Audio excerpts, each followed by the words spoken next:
السلام علیکم ورحمۃ اللہ وبرکاتہ۔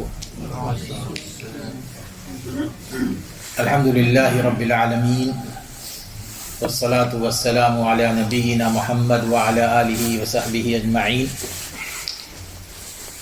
فاعوذ باللہ من الشیطان الرجیم، بسم اللہ الرحمن الرحیم۔ الذین آتیناہم الکتاب یتلونہ حق تلاوتہ اولئک یؤمنون بہ ومن یکفر بہ فاولئک هم الخاسرون۔ یہ سورۃ البقرہ کی آیت نمبر 121 ہے جو پچھلے ہفتے چھوٹ گئی تھی۔ یہ ایک چھوٹی سی آیت ہے لیکن اپنے اندر بے پناہ مفہوم رکھتی ہے۔ اس کا جو ترجمہ ہے وہ یہ کہ ہم نے ان کو کتاب عطا کی اور وہ لوگ جن کو ہم نے کتاب عطا کی وہ اس کی تلاوت کا حق ادا کرتے ہیں، حق تلاوتی۔ اولئک یؤمنون بہ، اور جو لوگ اللہ کی کتاب کی تلاوت کا حق ادا کرتے ہیں حقیقت میں وہی صاحب ایمان ہیں۔ ومن یکفر بہ فاولئک هم الخاسرون، اور جو لوگ اس کا انکار کرنے والے ہیں یہی لوگ ہیں جو نقصان اٹھانے والے ہیں۔ تو اس میں اللہ تبارک و تعالیٰ نے اللہ کی کتاب کی تلاوت کے حق کو ادا کرنے کی طرف ہمیں دعوت دی ہے، اور یقیناً یہ اتنا بڑا موضوع ہے کہ جس پر کافی گفتگو ہو سکتی ہے اور ہونی بھی چاہیے، کیونکہ ہم تلاوت تو کرتے ہیں لیکن اس کا حق ادا نہیں کرتے۔ تلاوت ایک علیحدہ چیز ہے اور تلاوت کا حق ادا کرنا ایک علیحدہ چیز ہے۔ جیسے ہر چیز کا ایک ہوتا ہے نا کہ ہم جس کے ساتھ رہتے ہیں ان کے ساتھ رہتے ہیں، بیوی ہو یا شوہر، اگر ہم ان کا حق نہ ادا کریں تو یقیناً ہم کوتاہی کریں گے۔ جو بھی یعنی ہر ایک چیز کے حقوق ہوتے ہیں تو تلاوت کے بھی اپنے حقوق ہیں، اور خاص طور پر قرآن مجید کی تلاوت کے۔ عام کتاب ہو تو علیحدہ بات ہے، قرآن مجید کی تلاوت کے اپنے حقوق ہیں۔ تو ایک مسلمان کی حیثیت سے جہاں اللہ تبارک و تعالیٰ نے ہمیں اس کتاب کی تلاوت کرنے کی توفیق عطا فرمائی ہے، ہماری یہ پوری کوشش ہونی چاہیے کہ اس کی تلاوت کا حق بھی ادا کریں، کیونکہ یہ وہ کتاب ہے جو اللہ تعالیٰ کی طرف سے اتاری گئی ہے، اور ایک اللہ تعالیٰ کی طرف سے اللہ کی یہ رسی ہے کہ جو اس رسی کو مضبوطی سے تھام لے تو سمجھیے کہ وہ کامیاب ہو گیا، اور اس کی کامیابی کیا ہے؟ جنت، یعنی وہ جنت میں داخل ہو جائے گا۔ اور یہی وہ کتاب ہے جس کے بارے میں اللہ تعالیٰ اس کتاب کی صفات تو بے پناہ ہے۔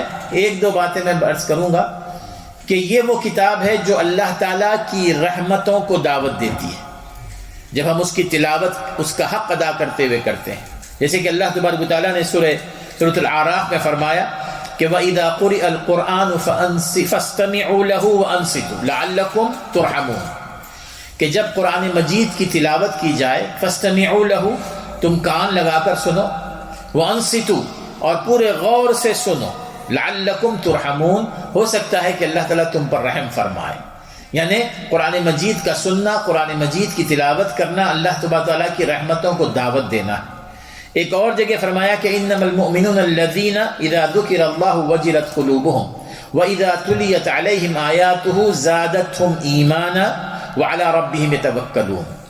بے شک مومن وہ لوگ ہیں کہ جب کبھی ان کے سامنے اللہ تعالیٰ کا ذکر آتا ہے تو ان کے دل تڑپنے لگتے ہیں۔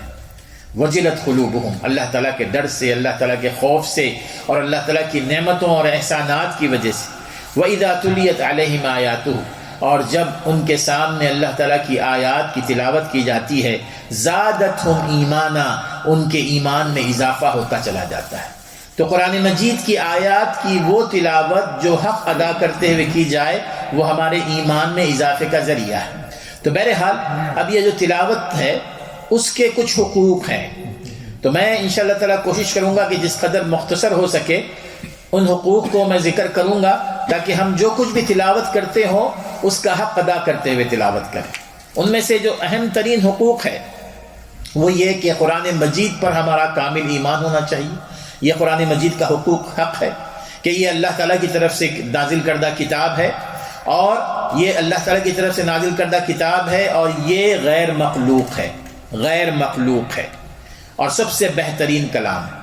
اور دوسرا حق جو تلاوت کا ہے وہ یہ کہ جیسے کہ اللہ تبارک فرماتے ہیں کہ قرآن مجید کا دوسرا حق یہ ہے کہ اس کی تلاوت کی جائے، ورتل القرآن ترتیلا، جیسے کہ اللہ تبارک تعالیٰ نے فرمایا کہ ورتل القرآن ترتیلا، کہ تم قرآن مجید کو ٹھہر ٹھہر کر پڑھو۔ اب یہاں پر میں آتا ہوں، یعنی قرآن مجید کے یہ دو حق میں نے بتائے تھے۔ اب آئیے قرآن مجید کی تلاوت کے حقوق۔ میرے دوستو، جب قرآن مجید کی تلاوت ہم کریں تو یہ ہمارے لیے آسان ہے، لیکن ہم اس کو اپنے لیے مشکل بنا لیتے ہیں۔ وہ یہ کہ جب ہم قرآن مجید کی تلاوت کریں تو کسی بھی دنیاوی غرض کو اپنے دل میں نہ رکھیں، پورے اخلاص کے ساتھ کہ میں اگر یہ تلاوت کر رہا ہوں محض اللہ کی رضا کے لیے، محض اللہ تبارک و تعالیٰ سے اجر حاصل کرنے کے لیے۔ اگر کوئی دنیاوی غرض ہو جائے تو پھر سمجھیے کہ وہ قرآن کی تلاوت ہمارے حق میں باعث اجر بننے کے بجائے ہو سکتا ہے کہ باعث سزا بن جائے۔ ترمذی کی جو صحیح حدیث آتی ہے، کئی دفعہ آپ نے سنی ہوگی، کہ قیامت کے دن اللہ تبارک و تعالیٰ بعض ایسے لوگ ہوں گے، اللہ تعالیٰ ہمیں ان سے محفوظ رکھے، بعض ایسے لوگ ہوں گے، 3 قسم کے لوگ اس حدیث میں بیان فرمائے گئے ہیں کہ جن کے ذریعے اللہ تبارک و تعالیٰ جہنم کی آگ کو بھڑکائے گا۔ یعنی جہنم میں ڈالنا علیحدہ بات ہے، جہنم کی آگ کو بھڑکانا۔ اور وہ کون لوگ ہوں گے؟ ان میں سے ایک ہوگا قاری القرآن، قرآن مجید کا قاری۔ جب قرآن مجید کا قاری اس کو بلایا جائے گا تو اللہ تعالیٰ اس سے پوچھے گا کہ کیا میں نے تجھے وہ کتاب نہیں سکھائی تھی جو میں نے اپنے رسول کے پاس بھیجی تھی؟ وہ کہے گا کہ کنت اقوم بہ آناء اللیل و آناء النہار، یا میرے رب میں تو اس کو دن رات پڑھا کرتا تھا۔ تو اللہ تبارک و تعالیٰ فرمائے گا کہ کذبت، تو نے جھوٹ بولا ہے۔ اور فرشتے بھی کہیں گے کہ تو نے جھوٹ بولا ہے۔ وَيَقُولُ اللَّهُ لَهُ، اور اللہ تعالیٰ اس سے فرمائے گا کہ بل اردت ان يقال فلان قارئ فقد قیل لك، بلکہ تمہاری نیت یہ تھی کہ دنیا میں تمہیں قاری کے نام سے پکارا جائے، اور وہ تمہیں پکارا گیا اور تم نے اخذت اجرک فی الدنیا، دنیا میں اس کا اجر لے لیا، ثم یسحب الی النار، پھر اس کے بعد اس کو جہنم میں داخل کر دیا جائے گا۔ میرے دوستو، چاہے وہ قاری القرآن ہو چاہے وہ عام لوگ ہوں، جب تک ہمارے اندر اخلاص نہیں ہوگا نہ قرآن کی تاثیر ہمارے دل پر آئے گی، نہ ہی قرآن سے ہم پوری طرح فائدہ اٹھائیں گے۔ اب کچھ فقہی مسائل ہیں، دیکھیے، جو تلاوت کے حقوق میں آتے ہیں۔ تلاوت کے حقوق میں سب سے پہلی چیز ہے فقہی مسائل میں کہ ہم جب بھی قرآن مجید کی تلاوت کریں گے تو وضو کا ہونا شرط۔ وضو، اس میں علماء کی 2 رائے ہیں اور دونوں رائے اپنی جگہ درست ہیں، اور وہ یہ کہ ایک وہ تلاوت جس میں آپ قرآن مجید کو چھو کر پڑھتے ہیں، قرآن مجید کو ہاتھ لگا کر پڑھتے ہیں، اس میں ہر صورت میں تو ضروری ہے، ہر صورت میں وضو کا کرنا ضروری ہے۔ اور اگر آپ زبانی جو آپ کو یاد ہے وہ پڑھ رہے ہیں، یا یہ کہ آپ کے موبائل میں قرآن مجید جو محفوظ ہے اس سے پڑھ رہے ہیں، تو پھر آپ کے لیے وضو کا کرنا ضروری نہیں ہے۔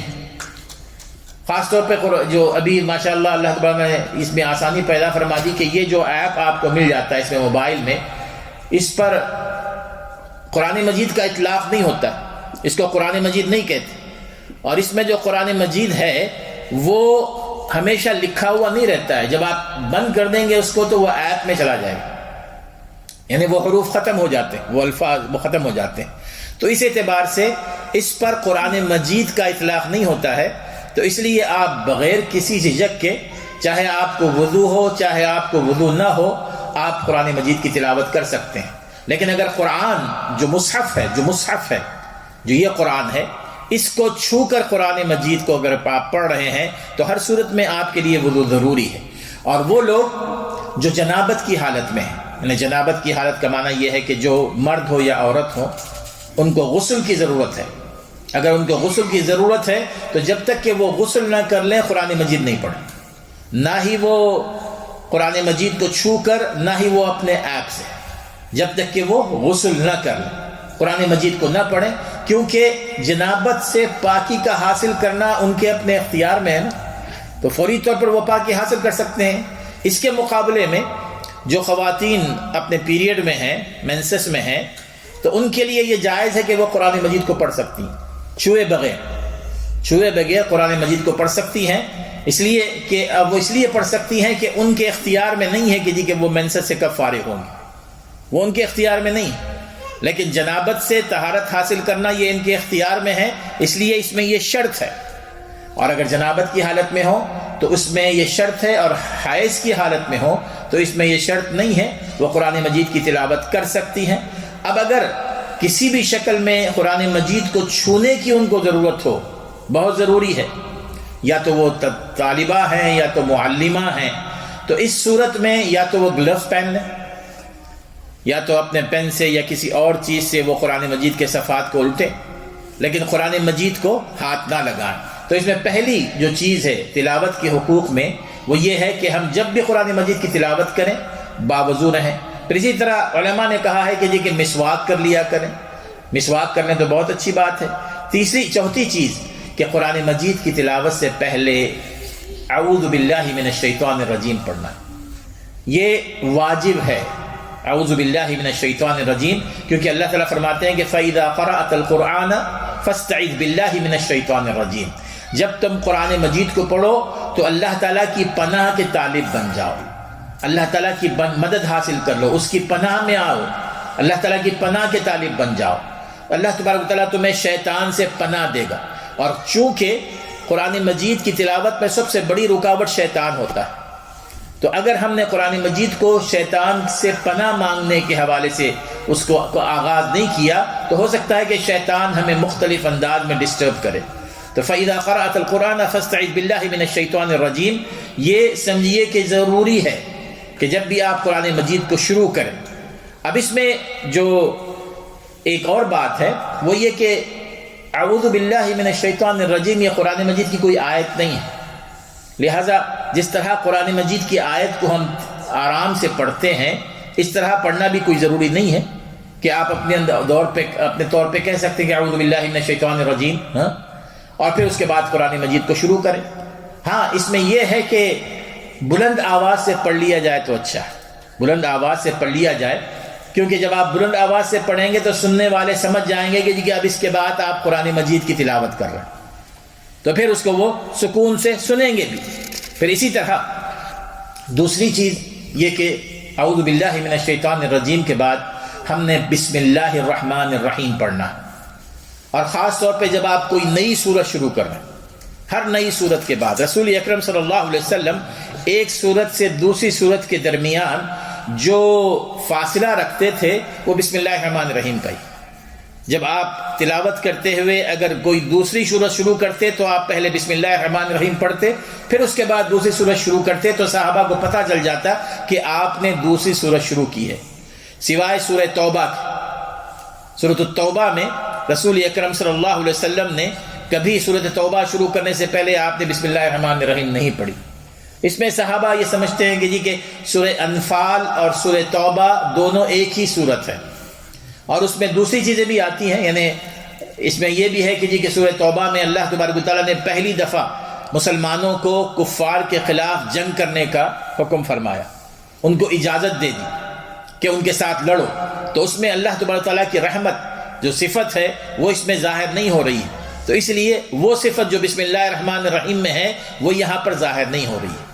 بہرحال سبب جو بھی ہو، اس سے یہ بات معلوم ہوتی ہے میرے دوستو کہ قرآن مجید کس طرح ایکوریٹ انداز میں ہم تک پہنچا ہے، کہ جہاں رسول اکرم صلی اللہ علیہ وسلم نے بسم اللہ الرحمن الرحیم پڑھی ہے وہاں بسم اللہ الرحمن الرحیم موجود ہے، جہاں رسول اکرم صلی اللہ علیہ وسلم نے بسم اللہ الرحمن الرحیم نہیں پڑھی ہے صحابہ نے من و عن ویسے ہی ہم تک پہنچایا، اس میں اپنی طرف سے کوئی عقل نہیں دوڑائی ہے کہ جی کہ سورت سے پہلے بسم اللہ تو ہونا چاہیے، تو یہاں بسم اللہ کیوں نہیں؟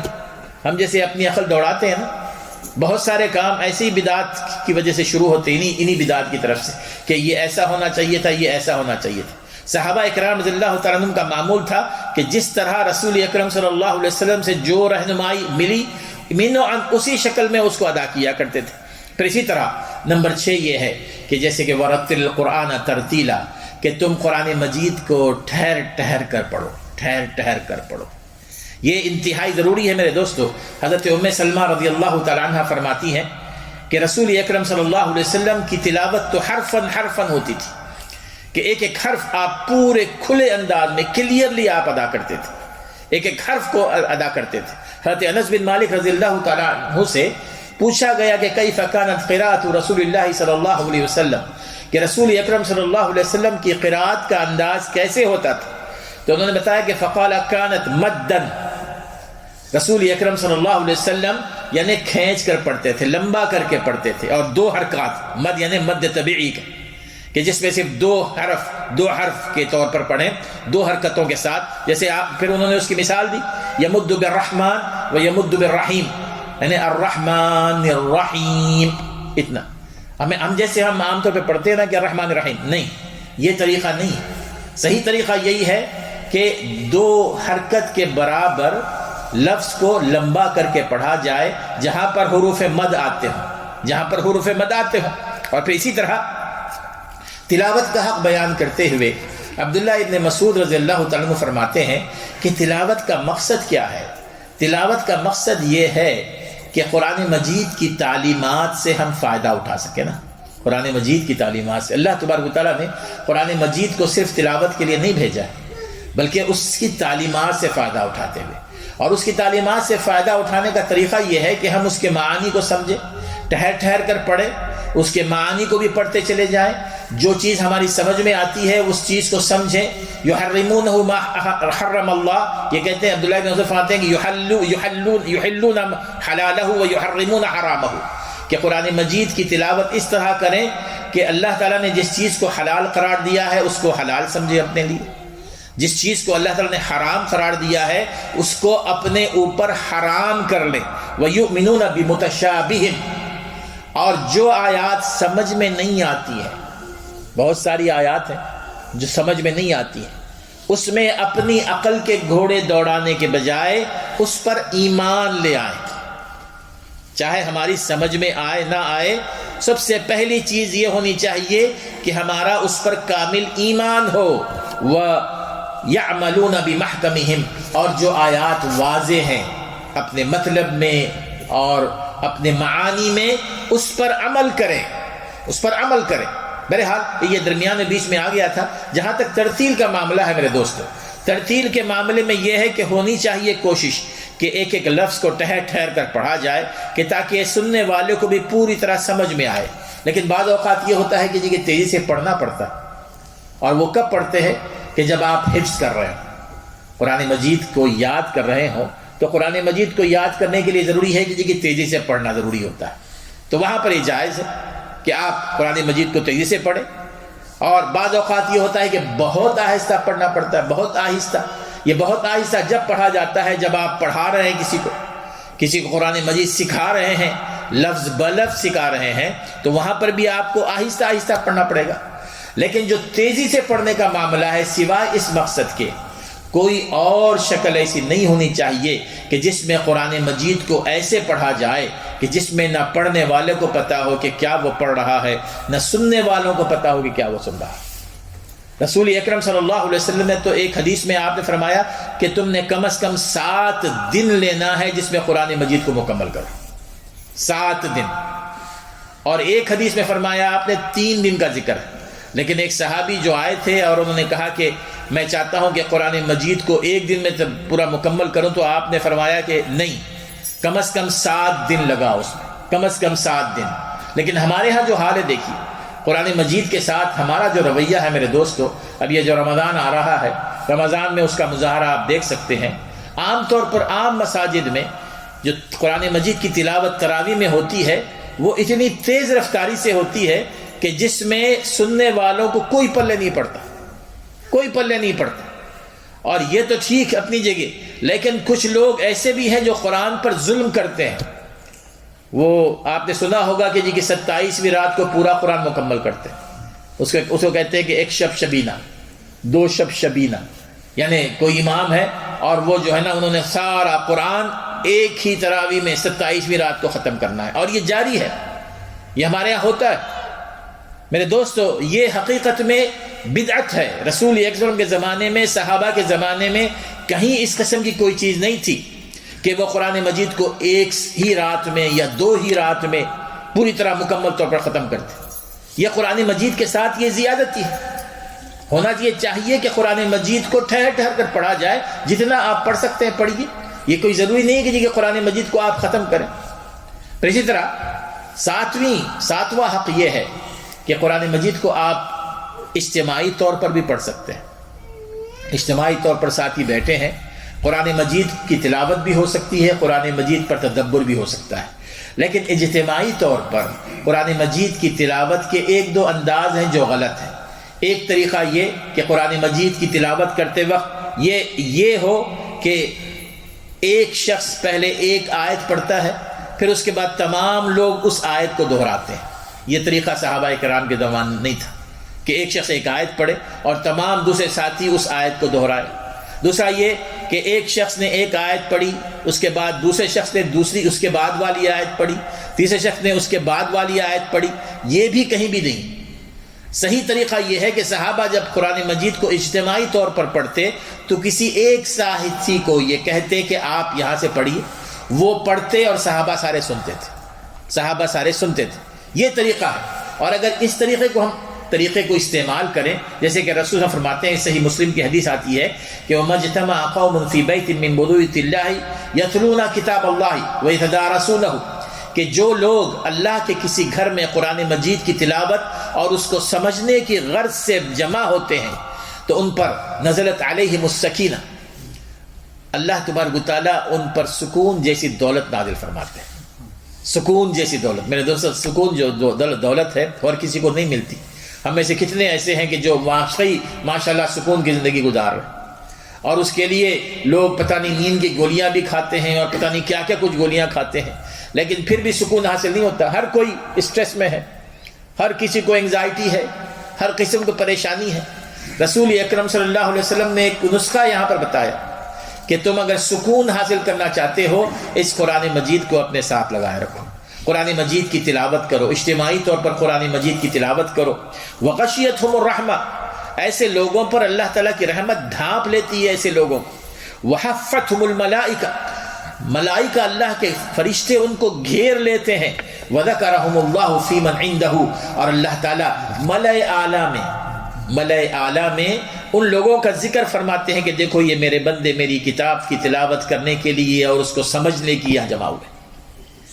یہ کس قدر عظیم مرتبہ ہے، یہ کس قدر عظیم مرتبہ ہے کہ اللہ تبارک و تعالیٰ ان کا ذکر فرماتے ہیں، بشرطے کہ ہم پورے اخلاص کے ساتھ جب ہم جمع ہوں تو ہمارا مقصد یہی ہو کہ قرآن مجید اللہ کی کتاب ہے، اس کو ہم نے تلاوت کرنی ہے، اس کو ہم نے سمجھنا ہے تاکہ ہم اس پر عمل کریں۔ یقیناً ہمارے لیے سکون کی دولت نصیب ہو سکتی ہے، ہمیں فرشتے اپنے گھیرے میں رکھ سکتے ہیں، ہم پر اللہ تبارک و تعالیٰ کی رحمتیں برس سکتی ہیں۔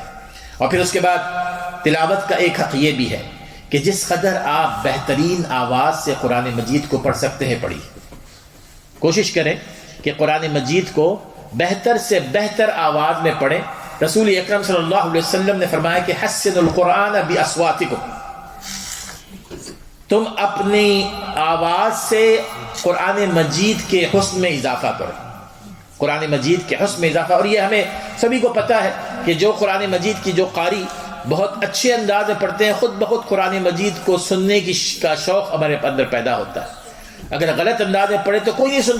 ایک اور حدیث میں آپ نے فرمایا کہ فَإِنَّ الصَّوْتَ الْحَسَنَ يَزِيدُ الْقُرْآنَ حُسْنًا، کیونکہ خوبصورت آواز وہ قرآن کے حسن میں اضافہ کرتی ہے۔ تو کوشش یہ کرنی چاہیے کہ ہم جس قدر ہو سکے آپ قرآن مجید کو اچھی انداز آوازیں پڑھیے۔ اور اگر اللہ تبارک و تعالیٰ نے میرے دوستو آپ کو وقت فرصت ہے آپ کے پاس، ورنہ فرصت نکالیں۔ اس وقت الحمدللہ اتنے قراء حضرات کی قراءتیں آپ کے فون میں موجود ہیں، جس قاری کو بھی آپ چوز کر لیں، جو بھی، چاہے وہ مکے کے ائمہ ہوں، مدینے کے ائمہ ہوں، جو مشہور قراء ہوں، ان کو آپ سنتے جائیں اور ان کو فالو کرتے جائیں قرآن مجید کو کھول کر۔ چھوٹی چھوٹی صورتیں پہلے ان کے ساتھ ان کو فالو کریں، تاکہ آپ کے اندر بھی وہ ادائیگی آ جائے، وہ مخارج بھی آ جائیں، وہ انداز بھی آ جائے، وہ شکل اور وہ آواز بھی آ جائے۔ اور پھر اسی طرح قرآن مجید کی تلاوت کی جو کہ حقوق ہیں، اس میں یہ ہے کہ کوشش یہ ہونی چاہیے کہ جب آپ قرآن مجید پڑھیں تو اتنی تیز آواز سے نہ پڑھیں کہ جس کی وجہ سے دوسروں کو تکلیف ہوتی ہو۔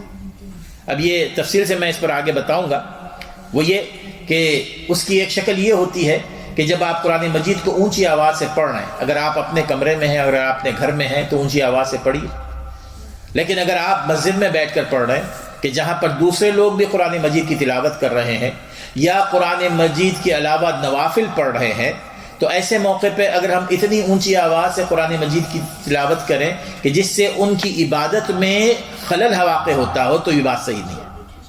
آپ اپنی آواز پست رکھیے۔ اور اسی طرح رسول اکرم صلی اللہ علیہ وسلم فرماتے ہیں کہ جب قرآن مجید پڑھتے ہوئے آپ کو اونگ آنے لگے، آپ رات میں قرآن پڑھ رہے ہیں یا دن میں پڑھ رہے ہیں، آپ یہ محسوس کر رہے ہیں کہ جی کہ اونگ آ رہی ہے، تو رسول اکرم صلی اللہ علیہ وسلم نے فرمایا کہ وہاں تلاوت بند کر دو، تمہیں پڑھنے کی ضرورت نہیں ہے، کیونکہ اس سے یہ ہوگا کہ الفاظ الٹ پلٹ ہو سکتے ہیں، کچھ اور اس کے معنی نکل سکتے ہیں۔ اذا قام احدکم من اللیل فاستعجم القرآن على لسانه فلم يدر ما يقول فليستجع، جب تم میں سے کوئی رات قرآن مجید کی تلاوت کر رہا ہو اور پھر قرآن مجید کے الفاظ کی ادائیگی اس کے لیے بڑی مشکل ہو جائے، فلم یدری ما یقول، اور اس کو پتہ نہیں کہ وہ کیا کہہ رہا ہے، فلیستجع، تو اس کو آرام کرنا چاہیے، وہ لیٹ جائے، جب تھوڑا سا اس کو آرام ہو جائے، حتی یذهب النوم، یہاں تک کہ اس کی نیند پوری ہو جائے، وگرنہ یہ ہوگا کہ ہو سکتا ہے کہ ہم الفاظ کو خلط ملط کر لیں اور اس کی وجہ سے ہو سکتا ہے کہ ہمارے لیے وہ باعث گناہ ہو جائے۔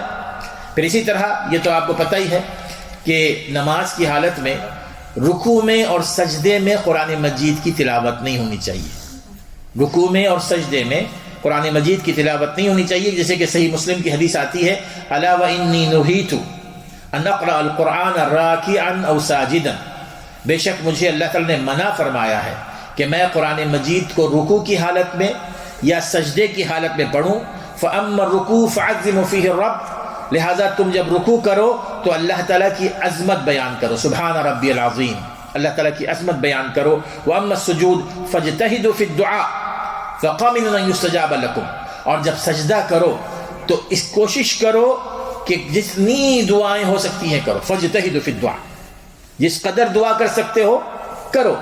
اگر آپ تنہا نماز پڑھ رہے ہیں تو کوشش کریں کہ جس قدر دعائیں آپ کر سکتے ہیں سجدے کی حالت میں کریں، فاجتہدوا فی الدعاء فقمن، کیونکہ آپ فرماتے ہیں کہ یہ بہت ہی زیادہ یعنی اس کا امکان ہے کہ اللہ تبارک و تعالیٰ تمہاری دعاؤں کو قبول فرمائے گا۔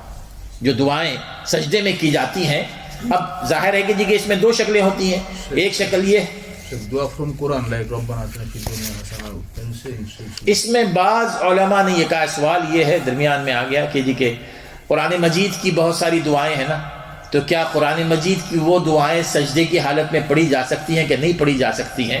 عمومی طور پر حدیث میں رسول اکرم صلی اللہ علیہ وسلم نے فرمایا کہ قرآن مجید کی تلاوت نہ کرو، لیکن تلاوت کے علاوہ یہ جو دعا ہے کہ ربنا آتنا فی الدنیا حسنہ وفی الآخرۃ حسنہ وقنا عذاب النار، یہ ایک چھوٹی سی دعا ہے۔ اب اگر یہ دعا پڑھ لی جائے تو کیا اس میں مذائقہ ہے؟ تو علماء نے اس کی اجازت دی ہے، علماء نے اس کی اجازت دی ہے، لیکن پھر بھی آپ کو احادیث میں اتنی ساری دعائیں مل جاتی ہیں سنت رسول صلی اللہ علیہ وسلم میں کہ آپ کو ان دعاؤں کی اتنی زیادہ ضرورت نہیں رہتی۔ تو کوشش یہ ہونی چاہیے کہ قرآن مجید کی دعاؤں کے علاوہ بھی جو رسول اکرم صلی اللہ علیہ وسلم سے ثابت ہیں دعائیں، ان دعاؤں کو پڑھیں، کیونکہ جیسے کہ ایک حدیث میں حضور فرماتے ہیں نا کہ بندہ جب اللہ تعالیٰ کے قریب کب ہوتا ہے؟ جب وہ سجدے کی حالت میں، جب وہ سجدے کی حالت میں ہو تو سمجھیے کہ آپ کے اور اللہ کے درمیان میں کوئی آڑ نہیں۔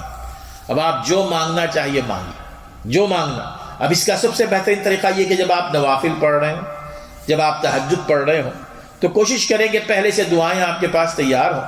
جب آپ سجدے میں جائیں تو کوشش کریں کہ جتنی دعائیں پورے شعور کے ساتھ کہ میں نے جس کے سامنے اپنا سر جھکایا ہوا ہے وہ میرا رب عظیم ہے، وہ سب سے بڑا ہے، وہ میری دعاؤں کو قبول کرنے والا ہے، وہ میری دعاؤں کو سن رہا ہے، اور میری دعاؤں کو قبول کرنے کے لیے تیار ہے، وہ اس کیفیت کے ساتھ جب ہم مانگتے ہیں نا تو اللہ تبارک و تعالیٰ ضرور قبول فرماتے ہیں۔ یہ نہیں کیجیے کہ ہم مانگ رہے ہیں اور ہمیں پتہ ہی نہ ہو کہ ہم اللہ تعالیٰ سے کیا مانگ رہے ہیں۔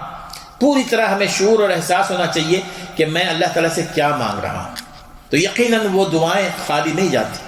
اور اسی طرح تلاوت کا ایک حق یہ بھی ہے کہ بہت سارے ساتھی ایسے ہوں گے کہ بچپن میں انہوں نے قرآن مجید پڑھا ہوگا، اب اللہ تعالیٰ نے دوبارہ ان میں شوق پیدا کر دیا، درمیان میں ایک لمبا وقفہ رہا، قرآن مجید کے ساتھ کوئی تعلق نہیں رہا۔ اب جب وہ قرآن مجید پڑھتے ہیں تو بہت ساری غلطیاں ہوتی ہیں، ان سے بار بار غلطیاں کرتے ہیں، ہوتا ہے نا۔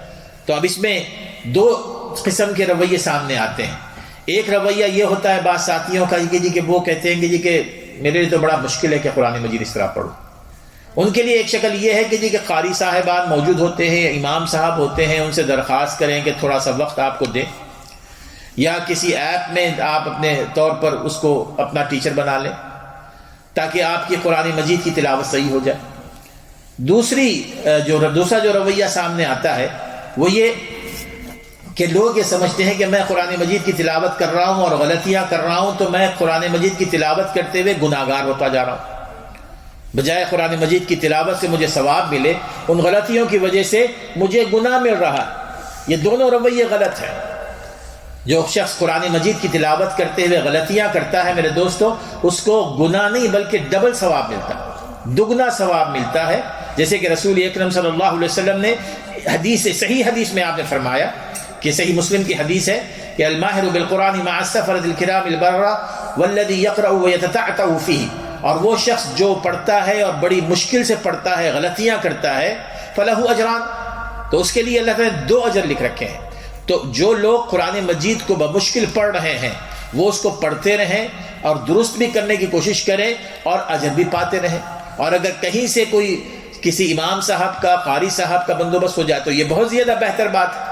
اور چوتھی اور ایک چیز قرآن مجید کی تلاوت کے حوالے سے وہ یہ کہ قرآن مجید کی تلاوت کے موقع پہ اگر کسی کو رونا آ جاتا ہے، اور یہ بہت بڑی بات ہے، اگر کسی کو رونا آ جاتا ہے تو وہ بھی جائز ہے۔ قرآن مجید کی تلاوت چاہے آپ نماز میں کر رہے ہوں، چاہے آپ قرآن مجید کی تلاوت کر رہے ہوں، اور اس وقت آپ بے قابو ہو جاتے ہیں اور رونا آ جاتا ہے، تو اس میں کوئی ایسی بات نہیں ہے، بلکہ قرآن مجید میں اللہ تبارک و تعالیٰ نے مومنین کی صفات یہ بیان فرمائی کہ وَيَخِرُّونَ لِلْأَذْقَانِ يَبْكُونَ وَيَزِيدُهُمْ خُشُوعًا، کہ جو متقی حضرات، مومن حضرات وہ ہوتے ہیں کہ جو یخرون للأذقان، سجدے میں گر پڑتے ہیں اپنی ٹھوٹیوں کے بل پہ، یبکون روتے ہوئے، وَيَزِيدُهُمْ خُشُوعًا، اور یہ چیز ان کے خشوع میں اضافہ کرتی ہے۔ اور اس میں رسول اکرم صلی اللہ علیہ وسلم سے بھی ثابت ہے کہ ایک دفعہ عبداللہ ابن مسعود رضی اللہ تعالیٰ عنہ کو حضور صلی اللہ علیہ وسلم نے فرمایا کہ میرے لیے تم قرآن مجید پڑھو، میں تم سے سننا چاہتا ہوں۔ تو عبداللہ ابن مسعود نے جب قرآن مجید کی تلاوت شروع کی تو اس کے بعد اچانک ہی ان کی نظر آپ کے چہرے پر پڑی تو آپ کے آنکھوں سے آنسو جاری تھے۔ تو قرآن مجید کی تلاوت سنتے ہوئے اگر آنکھوں سے آنسو جاری ہو جائے تو یہ میرے دوستو بہت اچھی بات ہے۔ رسول اکرم صلی اللہ علیہ وسلم سے کئی صحابہ نے سنی ہے۔ ایک صحابی نے آپ کے قریب آئے تو آپ اس وقت نماز پڑھ رہے تھے، کوئی نفل نماز پڑھ رہے تھے، تو وہ کہتے ہیں کہ میں نے ایسی آواز سنی جیسے کوئی ہانڈی پک رہی ہے۔ جب ہانڈی پکتی ہے اس میں پانی گرم ہوتا ہے تو جو آواز آتی ہے، تو رسول اکرم صلی اللہ علیہ وسلم اندر ہی اندر آپ رو رہے تھے، یہ آپ کے رونے کا انداز تھا۔ اور صحابہ اکرام رضی اللہ تعالیٰ عنہم بھی قرآن مجید کی تلاوت کرتے ہوئے روتے تھے میرے دوست۔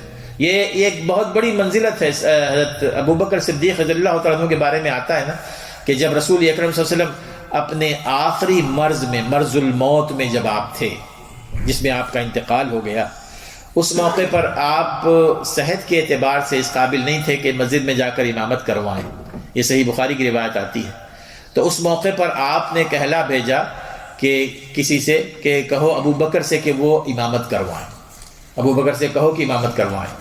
لیکن اس موقع پر حضرت عائشہ رضی اللہ تعالی عنہ درمیان میں وہ بول پڑی، انہوں نے کہا کہ انہ رجل رقیق اذا قرأ غلبہ البکا، آپ جانتے ہیں کہ میرے والد وہ انتہائی نرم دل ہیں، جب وہ قرآن پڑھتے ہیں تو رونا ان پر غالب آ جاتا ہے، وہ رونے لگتے ہیں۔ تو اس طرح شاید وہ صحیح طور پر نماز نہ پڑھا سکے۔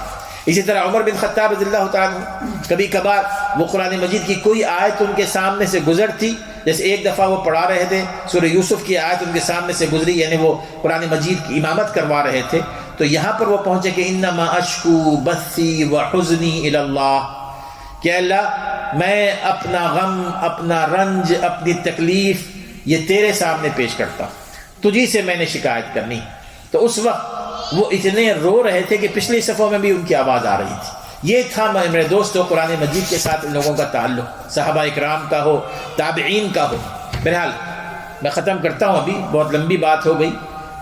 اب یہ قرآن مجید کے معاملے میں یہ ہے کہ کہ قرآن مجید کو جیسے کہ میں نے اس سے پہلے کہا تھا، چاہے آپ اس کو اونچی آواز سے بھی پڑھ سکتے ہیں اور اس کو آپ پست آواز سے بھی پڑھ سکتے ہیں، لیکن اس میں یہ ہے کہ حالات کیسے ہیں، جس طرح کے حالات ہوں گے اس طرح کے۔ دونوں میں حدیثیں آتی ہیں، دونوں کے حوالے سے رسول اکرم صلی اللہ علیہ وسلم کی حدیثیں آتی ہے کہ جہری قرآن بھی آپ پڑھ سکتے ہیں اور مخفی طور پر بھی آپ پڑھ سکتے ہیں، اس میں کوئی ایسی بات نہیں ہے۔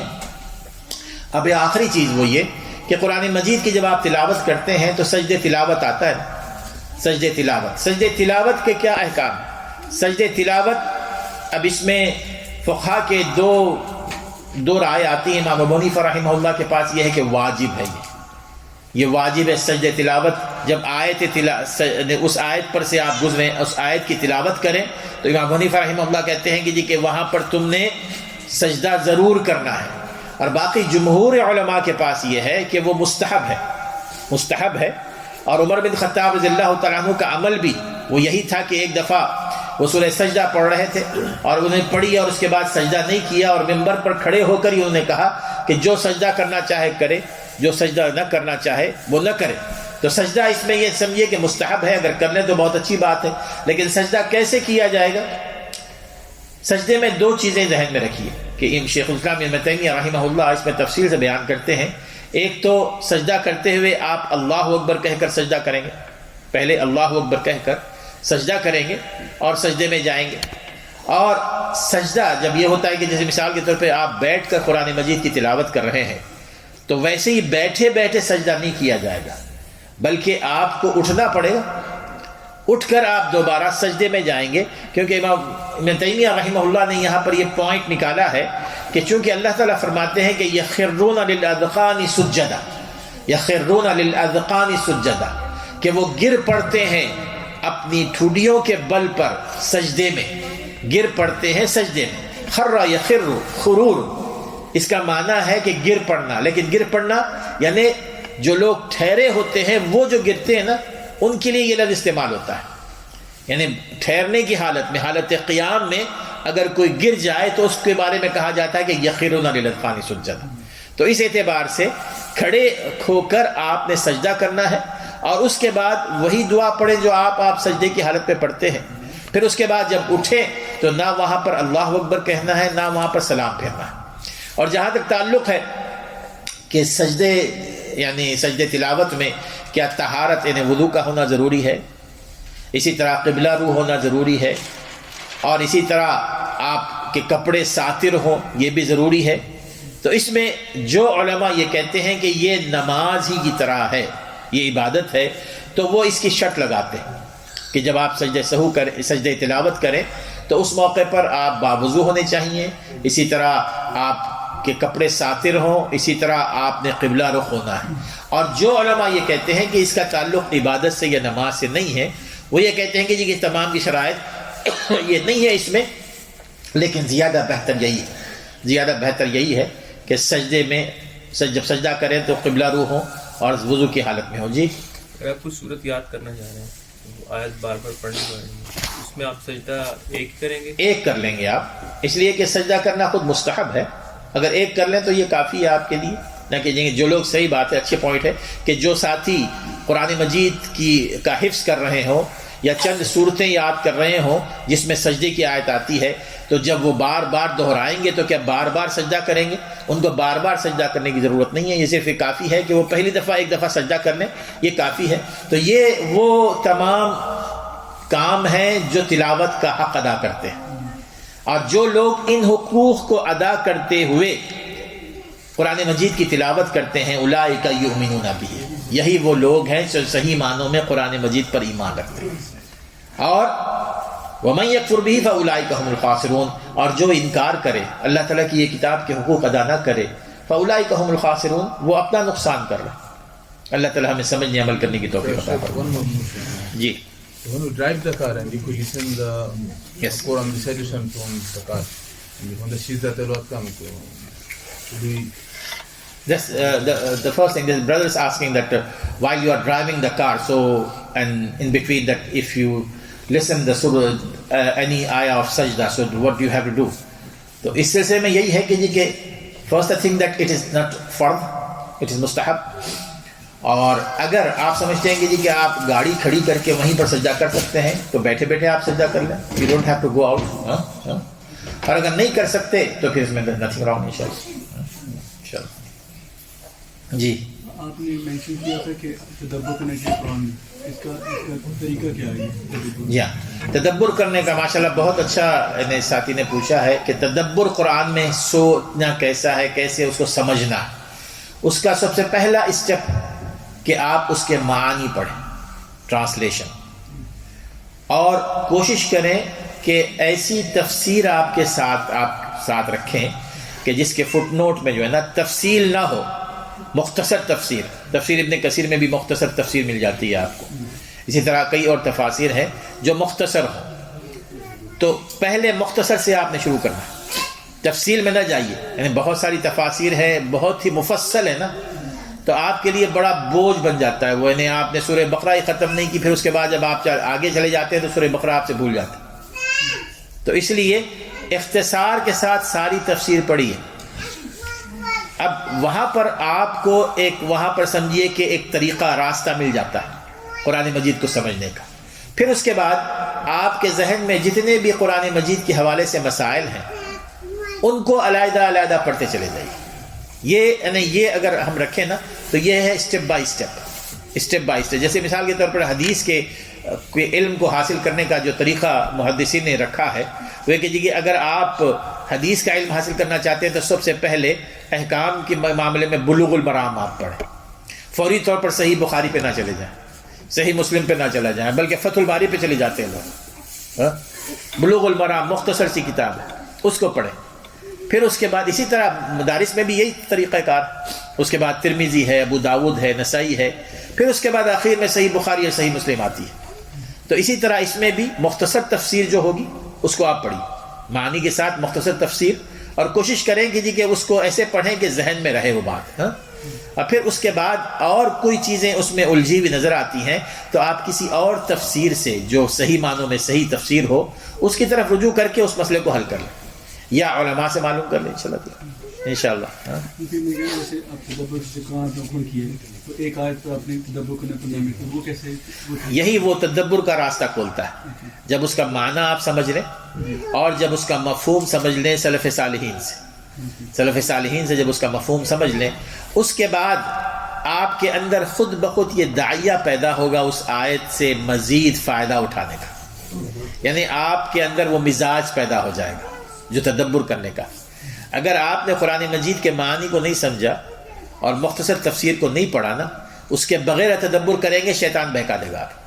اس کا ہم نے خیال رکھنا ہے. بہت سارے لوگ ہیں قرآن مجید کے معنی کو نہیں پڑھتے اور نہ ہی اس کے مفاہیم کو پڑھتے ہیں، اور فوری طور پر اب قرآن مجید پر تدبر کرنا شروع کر دیتے ہیں. اب وہاں پر ضرب اللہ مثلا کا معنی لیتے ہیں کہ اللہ تعالیٰ نے ایک مثال ماری.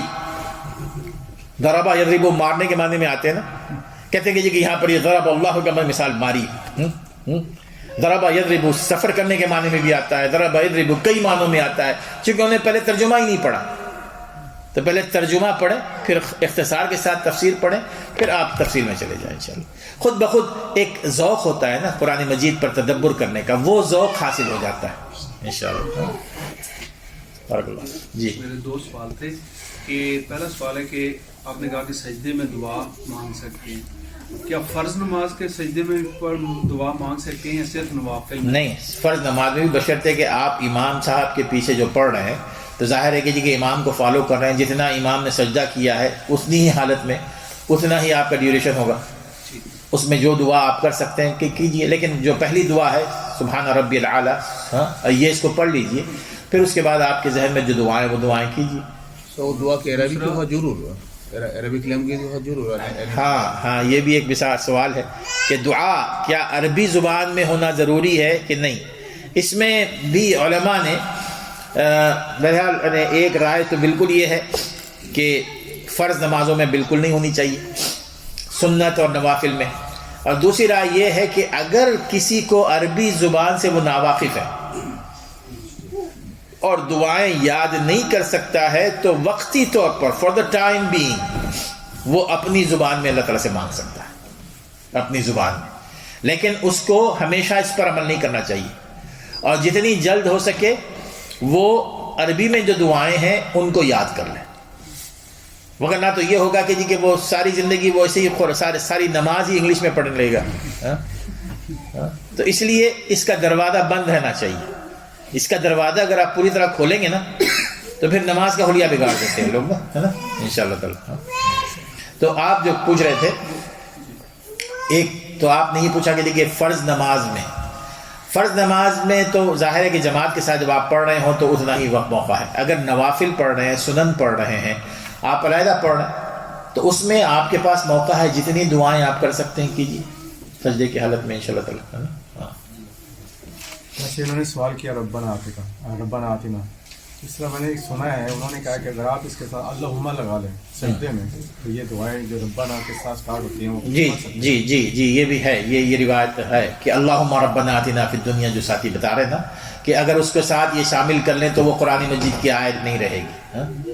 تو ٹھیک ہے، یہ بھی کر سکتے ہیں آپ انشاءاللہ. باقی جتنی ربنا ہے ان کے ساتھ بھی یہ کر سکتے ہیں. ہاں، جس کے ساتھ آپ شامل کر لیں، اللہم شامل کر لیں، ٹھیک ہے انشاءاللہ. نوافل جو ہیں قرآن کو کھول کے پڑھ سکتے ہیں. اگر آپ جیسے مثال کے طور پہ قیام اللیل کر رہے ہیں، آپ تہجد پڑھ رہے ہیں اور آپ یہ کوشش ہے کہ قرآن مجید کی تلاوت زیادہ ہو، تو مقصد ہمیشہ ذہن میں رکھیے کہ آپ کیوں پڑھنا چاہتے ہیں قرآن مجید کو کھول کر. اگر اس لیے پڑھنا چاہتے ہیں کہ قرآن مجید کی تلاوت کی تصحیح ہو جائے تو پھر یہ بات غلط ہے. اس کے لیے آپ کو نماز میں اس کو پڑھنا نہیں چاہیے، علیحدہ سے بیٹھ کے پڑھنا چاہیے، اس لیے کہ آپ کا کنسنٹریشن، آپ کا فوکس قرآن پر ہوگا، نماز پر نہیں ہوگا، ہے نا. اور اگر آپ نماز کی حالت میں، چونکہ فرشتے وہاں پر موجود ہوتے ہیں قیام اللیل میں، تو اس موقع پر اگر آپ چاہتے ہیں کہ لمبی تلاوت کریں، قرآن مجید کی لمبی تلاوت نماز کے لیے، تب تو وہاں تو ٹھیک ہے. لیکن کوشش یہ ہونی چاہیے کہ جتنی آپ کو تلاوت آتی ہے نا، لیکن اگر کوئی ہے کہ صرف شارٹ سوراز آخر کے اگر وہ ان کو وہی آتا ہے تو وہ کوشش کریں کہ جتنی زیادہ تلاوت وہ کر سکتے ہیں، یاد کر سکتے ہیں، یاد کریں، ورنہ تو قرآن مجید سے کھول کر تلاوت کریں. لیکن مقصد یہ نہیں ہو کہ قرآن مجید کی تلاوت کرنا ہے، مقصد نماز پڑھنا انشاءاللہ. ہاں بس انشاءاللہ. In Surah Hajj, there are two verses that have sajdas in it. Apparently, because there's two sajdas in that surah twice. Apparently, the second one, is an actual sajda. Is that true? Yes, that's right. MashaAllah. Well done, MashaAllah. MashaAllah جی. دیکھیں نوجوان، ان لوگوں ایسے نوجوانوں ہی سے ویسے امید رہتی ہے کہ اسلام باقی رہے گا انشاءاللہ. الحمدللہ انشاءاللہ. یہ ہمارا بیٹا یہ پوچھ رہا ہے کہ سورہ حج میں 2 سجدے آتے ہیں، ان میں سے ایک سجدہ وہ تو اپنی جگہ درست ہے، لیکن دوسرا سجدہ یہ کہاں تک صحیح ہے. تو اس میں yes, there are 2 opinions for the second sajda, but it is okay for you to do the 2 sajda inshallah. There's nothing wrong inshallah. Inshallah. Barakallahu feek ya inshallah. ٹھیک ہے، جزاک اللہ خیر. بارک اللہ.